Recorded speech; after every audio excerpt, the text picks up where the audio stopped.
ಇನ್ನು ಮುಂದೆ ಅನ್ನಭಾಗ್ಯ ಪಡಿತರ ಅಕ್ಕಿ 10 ಕೆಜಿ ವಿತರಣೆ. ಇದಕ್ಕೆ ಸಂಬಂಧಪಟ್ಟಂತೆ ಈಗ ಒಂದು ಬ್ರೇಕಿಂಗ್ ನ್ಯೂಸ್ ಇದೆ. ಇನ್ನು ಮುಂದೆ ಅನ್ನಭಾಗ್ಯ ಪಡಿತರ ಅಕ್ಕಿ 10 ಕೆಜಿ ವಿತರಣೆಯನ್ನ ಮಾಡಲಾಗ್ತಾ ಇದೆ. ಬೆಂಗಳೂರಲ್ಲಿ ಆಹಾರ ಸಚಿವ ಕೆಎಚ್ ಮುನಿಯಪ್ಪ ತಿಳಿಸಿರುವಂತದ್ದು. ಅನ್ನಭಾಗ್ಯಕ್ಕಾಗಿ 2 ಲಕ್ಷ ಟನ್ಗೂ ಅಧಿಕ ಅಕ್ಕಿ ಬೇಕಿದೆ. ಕೇಂದ್ರದಿಂದ ಅಕ್ಕಿ ಖರೀದಿಸಲು ಮುಂದಾಗಿದ್ದೇವೆ. ಕೇಂದ್ರ ಸರ್ಕಾರ ಮುಂದಿನ ಜೂನ್ ವರೆಗೆ ಅಕ್ಕಿ ಪೂರೈಸಲಿದೆ. ಕೇಂದ್ರ ಕೊಡುವವರೆಗೂ ಪೂರ್ಣ ಪ್ರಮಾಣದ ಅಕ್ಕಿಯನ್ನ ವಿತರಣೆ ಮಾಡ್ತೇವೆ ಅನ್ನೋ ಒಂದು ಮಾತನ್ನ ಹೇಳಿರುವಂತದ್ದು. ಜೊತೆಗೆ ಇದೇ ತಿಂಗಳಿನಿಂದಲೇ ಪೂರ್ಣ ಪ್ರಮಾಣದ ಅಕ್ಕಿ ನೀಡುತ್ತೇವೆ. ಡಿಸೆಂಬರ್ ಜನವರಿ ತಿಂಗಳಿನ ಹಣ ಡಿಬಿಟ್ ಮೂಲಕ ಪಾವತಿಯನ್ನ ಕೇಂದ್ರದಿಂದ ಕೆಜಿಗೆ 22 ರೂಪಾಯಿ 50 ಪೈಸೆಗೆ ಅಕ್ಕಿ ಖರೀದಿ ನಡೀತಾ ಇರುವಂತದ್ದು. ಏನು ಎಲ್ಲಾ ಸೇರಿದ್ರೆ ಒಟ್ಟಾಗಿ ಸಾಗಾಣಿಕಾ ವೆಚ್ಚ ಸೇರಿದ್ರೆ ಒಟ್ಟಾಗಿ 25 ರೂಪಾಯಿ ಆಗುತ್ತೆ ಅಂತ ತಿಳಿಸಿದ್ದಾರೆ. ಅನ್ನಭಾಗ್ಯದ ಅಕ್ಕಿಗಾಗಿ ತಿಂಗಳಿಗೆ 538.70 ಕೋಟಿ ರೂಪಾಯಿ ವೆಚ್ಚ ಬೇಕಾಗಿದೆ ಅನ್ನೋ ಒಂದು ಮಾಹಿತಿಯನ್ನ ಕೂಡ ಕೊಟ್ಟಿರುವಂತದ್ದು. ಕೇಂದ್ರದ ಅಕ್ಕಿ ಖರೀದಿಯಿಂದ 200 ಕೋಟಿ ರೂಪಾಯಿ ಉಳಿತಾಯ ಅನ್ನೋ ಒಂದು ವಿಚಾರವನ್ನು ಕೂಡ ತಿಳಿಸಿರುವಂತದ್ದು. ಸುದ್ದಿಗೋಷ್ಠಿಯನ್ನ ನಡೆಸಿ ಮುನಿಯಪ್ಪ ಮಾಹಿತಿ ಕೊಟ್ಟಿದ್ದಾರೆ. 4.50 ಕೋಟಿ ಫಲಾನುಭವಿಗಳಿಗೆ ಅಕ್ಕಿಯನ್ನ ವಿತರಿಸಲಾಗುವುದು ಅಂತ ಆಹಾರ ಇಲಾಖೆ ಸಚಿವ ಮುನಿಯಪ್ಪ ತಿಳಿಸಿರುವಂತದ್ದು. ಏನು ಎಲೆಕ್ಷನ್ ಮುನ್ನ ಘೋಷಿಸಿದಂತೆ ಅಕ್ಕಿ ನೀಡುತ್ತೇವೆ. ಅನ್ನಭಾಗ್ಯ ಪಡಿತರ ಅಕ್ಕಿ ಇನ್ನು ಮುಂದೆ 10 ಕೆಜಿ ವಿತರಣೆ ಅಂತ ಆಹಾರ ಸಚಿವ ಕೆಎಚ್ ಮುನಿಯಪ್ಪ ತಿಳಿಸಿದ್ದಾರೆ. ಅನ್ನಭಾಗ್ಯಕ್ಕಾಗಿ 2 ಲಕ್ಷ ಟನ್ಗೂ ಅಧಿಕ ಅಕ್ಕಿ ಬೇಕಿದೆ. ಕೇಂದ್ರದಿಂದ ಅಕ್ಕಿ ಖರೀದಿಸಲು ಮುಂದಾಗಿದ್ದೇವೆ. ಕೇಂದ್ರ ಸರ್ಕಾರ ಮುಂದಿನ ಜೂನ್ ವರೆಗೆ ಅಕ್ಕಿಯನ್ನ ಪೂರೈಕೆ ಮಾಡುತ್ತೆ. ಡಿಸೆಂಬರ್ ಜನವರಿ ತಿಂಗಳಿನ ಹಣವನ್ನ ಡಿಬಿಟಿ ಮೂಲಕ ಪಾವತಿ ಆಗಲಿದ್ದು, ಪಾವತಿ ಪ್ರಕ್ರಿಯೆ ಈಗಾಗಲೇ ಪ್ರಾರಂಭವಾಗಿದೆ ಅಂತ ಸಚಿವರು ಮಾಹಿತಿಯನ್ನ ಕೊಟ್ಟಿರುವಂತದ್ದು. ಇದೇ ತಿಂಗಳಿನಿಂದಲೇ ಪೂರ್ಣ ಪ್ರಮಾಣದ ಅಕ್ಕಿಯನ್ನ ನೀಡುತ್ತೇವೆ. ಕೇಂದ್ರದಿಂದ ಕೆಜಿಗೆ 22 ರೂಪಾಯಿ 50 ಪೈಸೆಗೆ ಅಕ್ಕಿ ಖರೀದಿಯಾಗಿ ಸಾಗಾಣಿಕೆ ವೆಚ್ಚ ಸೇರಿ 25 ರೂಪಾಯಿ ಆಗುತ್ತೆ. 4.50 ಕೋಟಿ ಫಲಾನುಭವಿಗಳಿಗೆ ಅಕ್ಕಿ ಪೂರೈಕೆಯನ್ನ ಮಾಡಲಿದ್ದು, ಅನ್ನಭಾಗ್ಯದ ಅಕ್ಕಿಗಾಗಿ ತಿಂಗಳಿಗೆ 538.70 ಕೋಟಿ ರೂಪಾಯಿ ವೆಚ್ಚ ಬೇಕು ಅನ್ನೋ ಒಂದು ಮಾತನ್ನ ತಿಳಿಸಿದ್ದಾರೆ. ಕೇಂದ್ರದ ಅಕ್ಕಿ ಖರೀದಿಯಿಂದ 15ರಿಂದ 190 ಕೋಟಿ ಉಳಿತಾಯ ಆಗುತ್ತೆ. ಕೇಂದ್ರ ಸಚಿವ ಪ್ರಹ್ಲಾದ್ ಜೋಶಿ ವರ್ಷ ಪೂರ್ತಿ ಅಕ್ಕಿ ವಿತರಿಸಲು ಒಪ್ಪಿದ್ದಾರೆ ಅಂತ ಸುದ್ದಿಗೋಷ್ಠಿಯನ್ನ ನಡೆಸಿ ಆಹಾರ ಇಲಾಖೆ ಸಚಿವ ಮುನಿಯಪ್ಪ ತಿಳಿಸಿರುವಂತದ್ದು. ಎಲೆಕ್ಷನ್ಗೂ ಮುನ್ನ ಕಾಂಗ್ರೆಸ್ ಒಂದು ಬಹಳಷ್ಟು ಘೋಷಣೆಯನ್ನ ಮಾಡಿತ್ತು. ಗ್ಯಾರಂಟಿಗಳಿರ್ಬೋದು, ಯೋಜನೆಗಳಿರ್ಬೋದು. ಆ ಗ್ಯಾರಂಟಿಗಳಲ್ಲಿ ಒಂದಾದಂತ ಅನ್ನಭಾಗ್ಯ ಯೋಜನೆ ಏನಿದೆ, ಇದರಲ್ಲಿ 5 ಕೆಜಿ ಅಕ್ಕಿಯನ್ನ ಕೊಡುವ ಮುಖಾಂತರ ರಾಜ್ಯ ಸರ್ಕಾರದಿಂದ ಇನ್ನು 5 ಕೆಜಿಗೆ ಹಣವನ್ನ ಹಾಕ್ಲಾಗ್ತಾ ಇತ್ತು ಅಕೌಂಟಿಗೆ. ಸೊ ಈಗ ಮತ್ತೆ ಈಗ ಅವ್ರು ಏನ್ ಘೋಷಣೆಯನ್ನ ಮಾಡಿದ್ರು ಅದೇ ರೀತಿಯಾಗಿ 10 ಕೆಜಿ ಅಕ್ಕಿಯನ್ನ ಕೊಡ್ಲಿಕ್ಕೆ ಮುಂದಾಗಿರುವಂತದ್ದು. ಇದಕ್ಕೆ ಸಂಬಂಧಪಟ್ಟಂತೆ ಈಗ ಕೇಂದ್ರದಿಂದ ಅಕ್ಕಿಯನ್ನ ಖರೀದಿಸಿ 10 ಕೆಜಿ ಅಕ್ಕಿಯನ್ನ ನಾವು ಕೊಡ್ತೀವಿ ಅನ್ನೋ ಒಂದು ಮಾತನ್ನ ಈಗ ಮುನಿಯಪ್ಪ ಅವರು ತಿಳಿಸಿದ್ದಾರೆ. ಕೇಂದ್ರ ಸರ್ಕಾರ ಅಕ್ಕಿ ಇದ್ರೂ ಕೊಡ್ಲಿಲ್ಲ, ಅಧಿಕಾರಿಗಳು ಕೊಡ್ತೀವಿ ಅಂತ ಹೇಳಿದ್ರು ಕೂಡ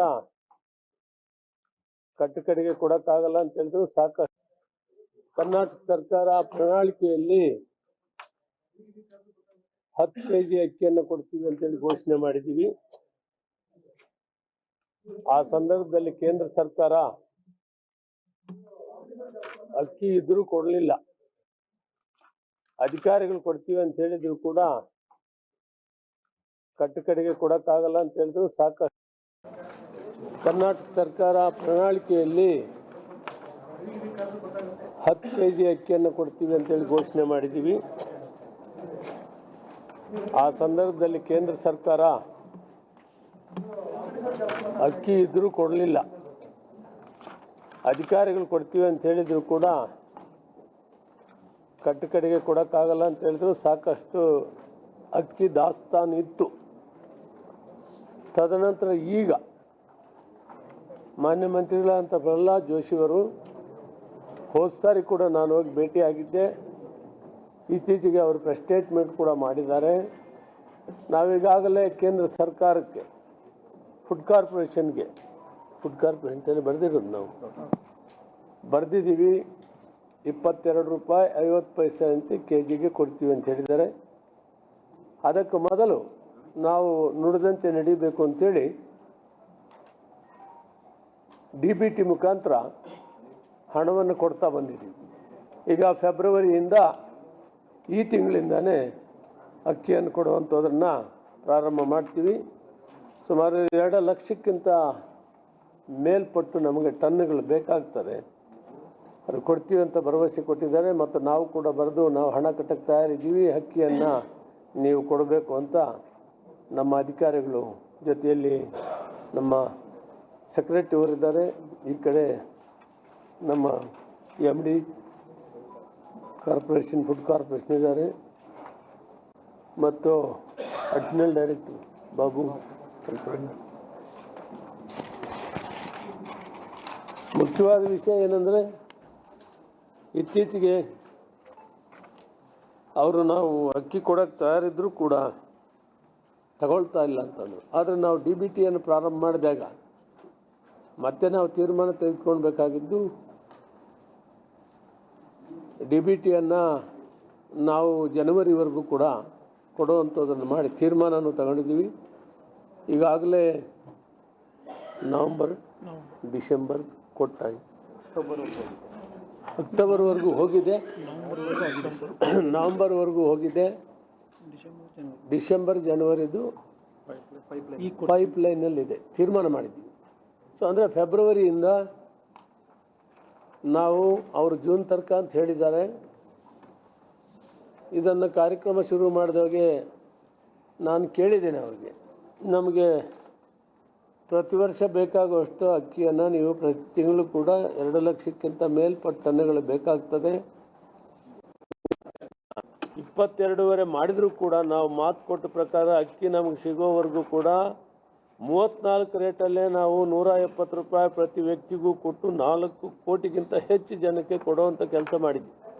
ನಮ್ಮ ಕಮಿಟ್ಮೆಂಟು, ಯಾಕಂದರೆ ಹೇಳಿದ್ದೀವಿ, ನಡ್ಕೋಬೇಕು. ಅಕ್ಕಿ ಅವತ್ತೇ ಕೊಟ್ಟಿದ್ದರೆ ನಮಗಿದೇನು ಆಗ್ತಾ ಇರಲಿಲ್ಲ. ಈಗ ಅವರು ಮುಂದೆ ಬಂದಿದ್ದಾರೆ ಅಕ್ಕಿ ಕೊಡ್ತೀವಿ ಅಂತ. ಎಷ್ಟು ದಿನ ಕೊಡ್ತಾರೋ ಗೊತ್ತಿಲ್ಲ, ಆದರೆ ಕೊಡ್ತೀವಿ ಅಂತ ಹೇಳಿದ್ದಾರೆ. ನಾನಂತೂ ಅವ್ರನ್ನ ಕೇಳಿದ್ದೀನಿ, ನೀವು ಮಧ್ಯದಲ್ಲಿ ನಿಲ್ಲಿಸಬಾರ್ದು, ನಾವು ಮಧ್ಯದಲ್ಲಿ ನಿಲ್ಲಿಸಿದ್ರೆ ಮತ್ತೆ ಜನರಿಗೆ ತೊಂದರೆ ಆಗ್ತದೆ, ನೀವು ವರ್ಷದ ಉದ್ದಕ್ಕೂ ಕೂಡ ಕೊಡಬೇಕು ಅನ್ನೋ ಮಾತನ್ನು ಕೂಡ ಪ್ರಹ್ಲಾದ್ ಜೋಶಿ ಅವರು ಮಾನ್ಯ ಮಂತ್ರಿಗಳು ಮನವಿ ಮಾಡಿದ್ದೇನೆ. ಅದು ಕೇಂದ್ರ ಸರ್ಕಾರ ಮಾಡಿದೆ. ಇದರಲ್ಲಿ 40 ರೂಪಾಯಿಗೆ ಅವರು ಪರ್ಚೇಸ್ ಮಾಡ್ತಾರೆ.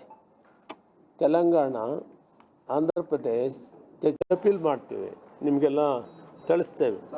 ಯಾರು APL ಇದ್ದಾರೆ ದಯವಿಟ್ಟು ಅವರೇ ಸ್ವತಃ ಬಿಟ್ಟುಕೊಟ್ರೆ ಪೆನಾಲ್ಟಿ ತಪ್ಪೋಗ್ತಾರೆ.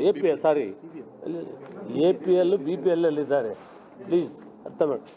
ಯಾರು BPL ಪಟ್ಟಿಯಲ್ಲಿರೋ APLನವರು ಮೊದಲೇ ಅವರೇ ನಾವು ಅಪೀಲ್ ಮಾಡ್ತೀವಿ ಅವ್ರಿಗೆ. ಅವ್ರು ಬಿಟ್ಕೊಟ್ರೆ ಅವ್ರಿಗೆ ಪೆನಾಲ್ಟಿ ಇರಲ್ಲ. ನಾವು ಹೇಳಿದ ಮೇಲೇನು ಅವ್ರು ಬಿಟ್ಕೊಡ್ತಾ ಇದ್ದರೆ ಪೆನಾಲ್ಟಿ ಹಾಕಲೇಬೇಕಾಗುತ್ತೆ. ಅದಕ್ಕೊಂದು ಪೆನಾಲ್ಟಿ ಏನಂತ ಕಾನೂನಿದೆ, ಗೈಡ್ಲೈನ್ಸ್ ಇದೆ. ಅದನ್ನು ನಾನು ಆ ಗೈಡ್ಲೈನ್ಸ್ ಇದನ್ನು ಒಂದು ಪ್ರಚಾರಕ್ಕೆ ಒಂದು ಅಡ್ವರ್ಟೈಸ್ಮೆಂಟೇ ಕೊಟ್ಬಿಡ್ತೀವಿ. ಒಂದು ವಾರದ ದಿನದಲ್ಲಿ ಏನು ಮಾಡ್ತೀವಿ, ಆ ಗೈಡ್ಲೈನ್ಸ್ ಎಲ್ಲ ಹಾಕ್ತೀವಿ. ನೋಡಪ್ಪ, ನಿಮಗೊಂದು ಟೈಮ್ ಕೊಟ್ಟಿದ್ದೀವಿ, ಒಳಗಡೆ ವಾಪಸ್ ಬರ್ರಿ. ಇನ್ನೂ BPL ಅವ್ರು ಕಾಯ್ತಾ ಇರೋರು ಕೊಡೋಣ. APL ಅವ್ರು ನೀವು ವಿನಾಕಾರಣ ತಗೊಳ್ತಾ ಇದ್ದೀರ, ನೀವೇ ಬಂದರೆ ಇನ್ನೂ BPL ಅವ್ರು ಕಾಯ್ತಾ ಇರೋರು ಸಹಾಯ ಮಾಡೋಣ ಅಂತ ಕೇಳ್ತೀವಿ. ಒಂದು ವೇಳೆ ಸಕಾಲದಲ್ಲಿ ಪೂರ್ತಿ ಹೇಳ್ತೀವಿ, ಒಂದು ವೇಳೆ ಸಕಾಲಕ್ಕೆ ಅವ್ರು ಬರೆದಿದ್ರೆ ನಾವು ಪೆನಾಲ್ಟಿ ಅನಿವಾರ್ಯವಾಗಿ ಹಾಕ್ಬೇಕಾಗ್ತದೆ.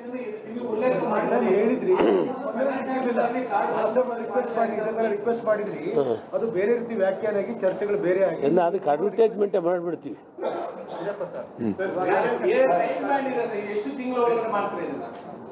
ಇದಕ್ಕೆ ಟೈಮ್ ನಿಗದಿ ಮಾಡ್ತೀವಿ. ಆಫೀಸರ್ಸು ನಾನು ಕುಂತು ಮಾತಾಡಿ ಅಡ್ವರ್ಟೈಸ್ಮೆಂಟಲ್ಲಿ ನಿಮ್ಗೆ ಗೊತ್ತಾಗ್ಬಿಡುತ್ತೆ. ವಿತಿನ್ ಎ ವೀಕ್, ಒಂದು ವಾರದಲ್ಲಿ ಅಡ್ವರ್ಟೈಸ್ಮೆಂಟ್ ಕೊಟ್ಟಾಗ ಅದರ ಡೇಟು ಟೈಮು ಎಲ್ಲ ಹೇಳಿ ಸಾರ್ವಜನಿಕಕ್ಕೆ ತಿಳುವಳಿಕೆ ಆಗಲಿ ಅಂತ ಮಾಡ್ತೀವಿ.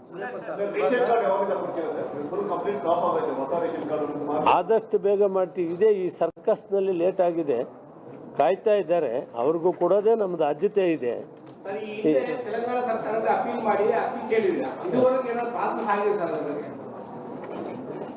ತೆಲಂಗಾಣದವರು ಕೊಡೋದಕ್ಕೂ ತಯಾರಿದ್ದರು.